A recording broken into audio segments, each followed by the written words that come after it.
তোমার কলিজার বন্ধুরা কেমন আছো তোমরা? তোমাদের মাঝে আজকে নতুন আরেকটি ঘটনা নিয়ে আসলাম। ঘটনা তোমাদের হাতের কাজ করতে ইচ্ছা হবে তাড়াতাড়ি কানে হেডফোন নিয়ে বসে যাও আমার গল্পটি শোনার জন্য, কারণ রাতের কাজ করবে কিন্তু তোমরা 100% শিওর। আর আমার গিটার মাঝখানে আমি আমার ইমু নাম্বার দিয়ে ইমু নাম্বার কানেক্ট করে আমার সাথে যোগাযোগ করতে পারবে। তার জন্য কিন্তু পুরো ভিডিওটি দেখতে হবে। আমার প্রতিদিন গোসল করার অভ্যাস ছিল এবং আমাদের বাড়িতে একটি মাত্র বাথরুম ছিল যা বাইরে ছিল। বাথরুমে যেতে আমি সবসময় মনে করতাম কেউ আমাকে নজর রাখছে, বাড়িতে শুধু আমি এবং আমার ছেলে থাকতাম, তাই বাইরের কেউ আসতে পারে না। প্রথমে মনে হলো হ্যালুসিনেশন হচ্ছে, কিন্তু পরে বুঝলাম কিছু একটা ঠিক নেই। আমার ছোট ছেলেকে সন্দেহ করতে পারছিলাম না, তবে শেষ পর্যন্ত তাকে নিয়ে সন্দেহ দেখা দিল। হ্যালো বন্ধুরা, কেমন আছেন সবাই? আশা করি সবাই ভালো আছেন, আমিও ভালো আছি তোমাদের ভালোবাসায়। বন্ধুরা, আজকে আমি তোমাদের জন্য নিয়ে আসলাম আরও একটি নতুন গল্প। নতুন নতুন সব রোমান্টিক গল্প শুনতে আমার চ্যানেলটি সাবস্ক্রাইব করে আমার সঙ্গেই থাকুন। একদিন সুযোগ পেয়ে তার ফোন চেক করলাম এবং সেখানে যা দেখলাম তাতে আমি স্তম্ভিত হয়ে গেলাম। আমার ছেলে যখন ছোট ছিল সময়ের সাথে সে বড় হলো এবং নিজে থেকে স্বাধীন হতে চেয়েছিল। আমার স্বামী বাড়ির কোণে ছোট্ট একটি বাথরুম বানিয়ে নিয়েছিলেন, যা পরে আমাদের কাজে লাগলো। যেহেতু বাইরে যেতে অস্বস্তি লাগত, আমি প্রতিদিন গোসল করতাম। স্বামীর মৃত্যুর পর একদিন গোসলের সময় মনে হলো কেউ বাথরুমে উকি দিচ্ছে। চারপাশে তাকিয়ে কাউকে দেখতে পেলাম না। পরের দিনও একই ঘটনার পুনরাবৃত্তি ঘটায় আমি খুব উদ্বিগ্ন হলাম। আমার ছেলে তামিম তখন ছোট ছিল, তাই তাকে বলতে পারিনি। সে খুব মিষ্টি ছিল কিন্তু কাজ করে আগ্রহী ছিল না। কয়েকদিন পরে তামিম নিজে এসে বলল, আমি সব ঠিক করে দেব, চিন্তা করো না। আমি তাকে বুঝিয়ে বললাম বাড়ির মেরামতের জন্য অনেক খরচ আছে, কিন্তু এই ঘর আমাদের নিজস্ব। তামিম বলল, আমি আমার বিয়ের সময় মেয়ের পরিবারের থেকে কিছু টাকা চেয়ে নিলে কেমন হয়? আমি তাকে কঠোরভাবে বললাম, এটা সঠিক উপায় নয়। কারো মেয়ে টাকা এনে দিলে তুমি কি সত্যি সুখী হবে? আমি তোমাকে এমনভাবে বট করিনি। তারপর একদিন এক মহিলা এলেন, যিনি তামিমকে প্রথম কোলে নিয়ে ছোট্টবেলায় তিনি বললেন, তোমার ছেলে তামিম ভালো বন্ধুদের সাথে মিশত না, তাকে কিছু বোঝাও। তুমি জানো তার বন্ধু কি করেছে? তোমার অবাক লাগবে। আমার ধারণা তোমার ছেলেও একই কাজ করেছে। সে বলল, আমি অনেক আগেই বুঝেছিলাম। আমি বললাম, নিশ্চয়ই মিথ্যে বলছে। সে বলল, না, সত্যি কথা, সারা পাড়া জানে। ঈশ্বরকে ধন্যবাদ, এখনও তোমার ছেলের নাম ওঠেনি। আমি বললাম, আমার ছেলে এটা করতে পারে না। সে বলল, আমি জানি সে ভালো ছেলে, কিন্তু যখন এমন খারাপ মানুষের সাথে মিশবে তখন তো কিছু না কিছু হবে। বড় লোকেরা আইনের হাত থেকে বাঁচতে পারে, কিন্তু আমরা গরিবেরা। তোমার ছেলে এমন কথা বলছে কেন? কোথা থেকে এসব শিখছে? এই চিন্তায় আমি একদমই শান্তি পাচ্ছি না। একদিন ভোরে গোসল করতে গিয়ে মনে হলো কেউ আমাকে দেখছে। চোখ বন্ধ করে থাকতে পারলাম না। আজ বাথরুমের কারণে শ্বাসের আওয়াজ শুনে আমি আতঙ্কিত হলাম। বাইরে বেরিয়ে দেখি আমার ছেলে এর সামনে দাঁড়িয়ে আছে, যেন কোথাও থেকে পালিয়ে এসেছে। সে বলল, আম্মু তোমাকে চিন্তিত দেখাচ্ছে। আমি বললাম, তুমি বেশি চিন্তিত মনে হচ্ছে। সে বলল, না তেমন কিছু না, কি হয়েছে বলো। আমি জিজ্ঞেস করলাম, তুমি কি কাউকে যেতে দেখেছ? সে অবাক হয়ে বলল, এর মানে কি ঘরে কেউ এসেছে? বাট ইতে কেউ ঢুকে কি করল? আমি বললাম, এখানে কেউ ছিল, কিন্তু পুরোটা বলিনি। সে বলল, না কেউ নেই, কিন্তু আমি জানতাম কেউ তো আছেই। আবার একই ঘটনা ঘটল। বাথরুম থেকে বেরোতেই ছেলে দাঁড়িয়ে আছে। আমি স্পষ্ট অনুভব করলাম কেউ আমাকে দেখছে। এই বাড়িতে আর কেউ ছিল না, শুধু আমার ছেলে। কিন্তু সে সেটা কিভাবে করতে পারে? আমার গোসল করার সময় কেউ কি আমাকে দেখছে? আমার ছেলে কেন এমন করছে? সে তো আমার নিজের সন্তান। একদিন আমার বন্ধু এসে বলল, তোমার ছেলে অনেক কিছুই জানে, পুরো এলাকার খবর রাখে। তার কাছে জিজ্ঞাসা করতে সে তানিশার কথা বলল, তার 9 বছরের মেয়ে মায়ের কথা বলল। আমি জানতে চাইলাম কি রকম ভিডিও। তিনি বললেন, এখন একই ভিডিও ভাইরাল হয়ে আলোড়ন তুলছে। আমি জানতে চাইলাম কে এই ভিডিওটি ছড়িয়েছে। তখন তিনি বললেন, তার স্বামী ভিডিওটি ভাইরাল করেছে এবং বলেছে কিছুদিন পর মানুষ ভুলে যাবে, যদি কেউ প্রশ্ন করে বলবে ভিডিওটি মিথ্যা। আমি অবাক হয়ে ভাবলাম কেউ এমনটা করতে পারে। আমি জিজ্ঞেস করলাম, আপনি কিভাবে জানলেন? তিনি বললেন, এসব ব্যাপারে জানা থাকাই ভালো। একজন স্বামী শুধুমাত্র টাকা কামানোর জন্য স্ত্রীর ভিডিও ভাইরাল করছে।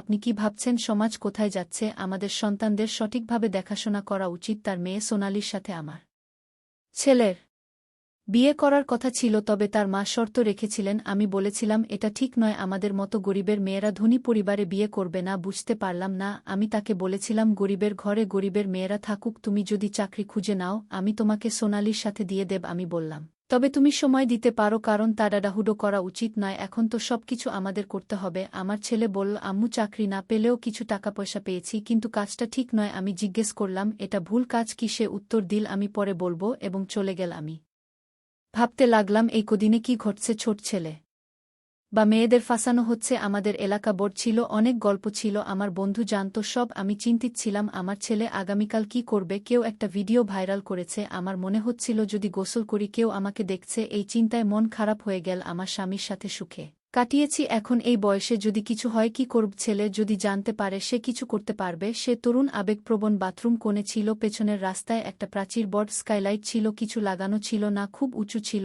আমরা কাপড় বা জ্বালা গাইনি, কিন্তু এখন দুশ্চিন্তা হচ্ছে।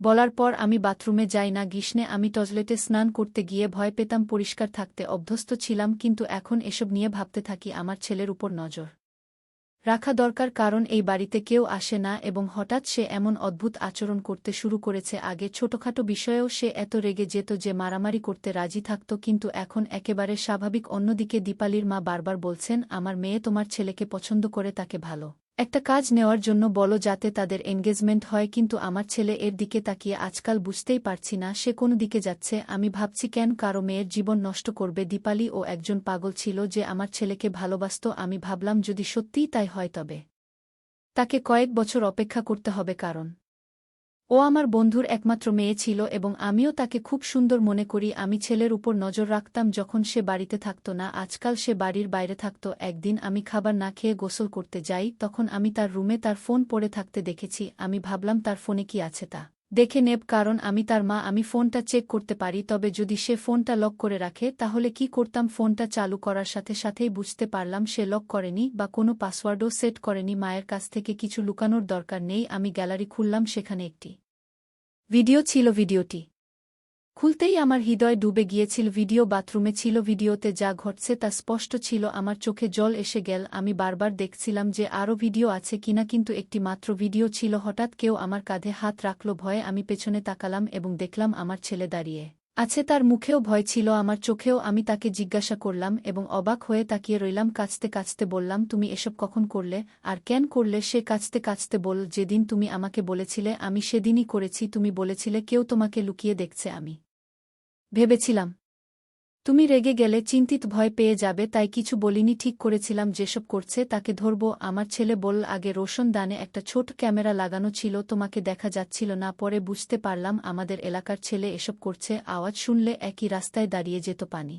পরে বুঝতে পারত কেউ ভেতরে ঢুকেছে। তার নাম ও ঠিকানা খুঁজে বের করে তাকে শাস্তি দিয়েছি। বন্ধু বলল, এসব করে কিছু হবে না, হয়তো তোর মায়ের ভিডিও বানিয়েছে। আমি তার সাথে কথা বলছিলাম এবং তিনি বলছিলেন, আজকাল কিছু লোকের সাথে কথা বলেছি এবং জানি আপনি যদি তাকে ধরতে চান তাহলে হাতে নাতে ধরতে হবে। সারা পাড়ার সামনে ধরা পড়লে কেউ তাকে সমর্থন করবে না। তিনি আরও বললেন, আমি আপনার চেয়ে বেশি রাগান্বিত, কিন্তু আমাদের ধৈর্য ধরতে হবে। এই ধরনের লোকদের ধরা সহজ নয়। আপনি বলেছিলেন যে একটি মেয়ের ভিডিও ভাইরাল হয়েছে এবং এটাও তার কাজ, কিন্তু সে স্বামীকে দোষারোপ করেছে। কোনো স্বামী এটা করতে পারে? এলাকাবাসী কথা বলে সেটাকে গল্পে পরিণত করে। এই ছেলেটি আমাদের পাড়ার সবচেয়ে খারাপ ছেলে। সে অনেক মেয়েকে অপমান করেছে, কখনো কখনো জ্বালাতন করে, কিন্তু এবার সে আমার হাত থেকে রেহাই পাবে না। আমি ভাবলাম আমার ছেলে অপরিচিত নয়, তাহলে সে আমার সাথে এমন করল কেন? এই সমাজ কোথায় যাচ্ছে? কিন্তু আমার নিজের উপর খুব রাগ হচ্ছিল। আমার ছেলে একটি সঠিক পরিকল্পনা করেছিল এবং ছেলেটির সন্ধান থেকে মনোযোগ। সকালেই তাকে ধরে ফেলে। সে চতুর ছিল, কিন্তু এলাকার লোকজনও তাকে দেখেছিল এবং তাকে আটকানোর জন্য যথেষ্ট ছিল।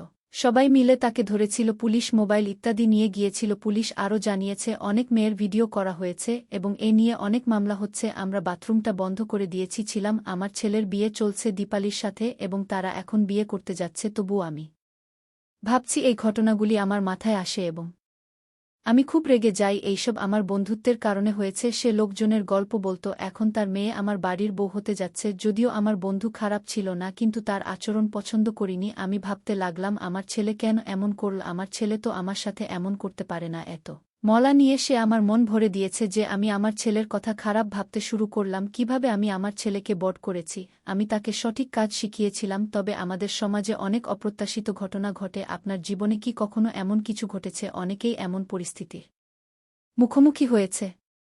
পুলিশ তাকে ছেড়ে দেয়নি কারণ তার বাঁচানোর মতো কেউ ছিল না। পুলিশ তাকে গ্রেফতার করেছে এবং শাস্তি হওয়া উচিত, কারণ কারো বোনেদের সম্মান নিয়ে খেলা অপরাধ। আমি স্বস্তি পেলাম কারণ আমার ছেলে এটা জানতে পারেনি, নইলে সে সারা জীবন আমাকে কিভাবে ভাবত। বন্ধুরা, গল্পটি কেমন লাগলো তা কমেন্টে বলে যেও। এইরকম নিত্য নতুন রোমান্টিক গল্প পেতে আমাদের চ্যানেলটি সাবস্ক্রাইব করে পাশেই থাকবেন। ধন্যবাদ বন্ধুরা।